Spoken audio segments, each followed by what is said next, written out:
আপনি মূলত কেন আসছেন আমার কাছে? খুলে বলেন বলেন বলেন, অসুবিধা নেই। আরে আপনারা তো দেখতেছেন, আপনারা তো দেখামু না। আসছে আমার বোনের জন্য। জোরে বলেন। আমার বোনের জন্য। হ্যাঁ, বোনের জন্য। আপনার বোন কোথায় থাকে? আপনার সাথে? আপনার বাসায়? আমার বাসায় থাকে। ওকে।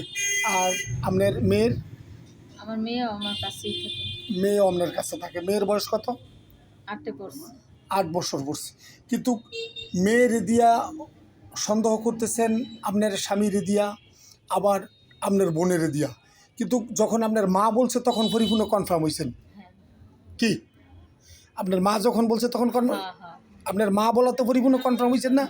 তাইলে এটার থেকে যদি আল্লাহ আপনার হেফাজত করে, বোনের প্রতি যদি আপনার স্বামীর কোনো নজর আর না যায়, আর আপনার এই কলজার টুকরা বাচ্চার প্রতি যদি স্বামীর আর কোনো নজর না যায়, স্বামীর নজর না, আমার বোনের কথা বলতে। সেটাই তো, মানে এদের নজরটা যদি আর না যায়, তাই আপনি বাঁচতেছেন না। হ্যাঁ হ্যাঁ।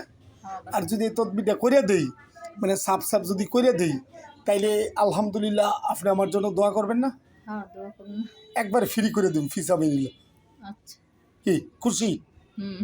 আপনার স্বামী যেন আপনারা ছাড়া কিছু না বুঝে, দুনিয়াত কোনো নারীর দিকে যেন তার চোখ না যায়। হ্যাঁ, কি খুশি না? খুশি।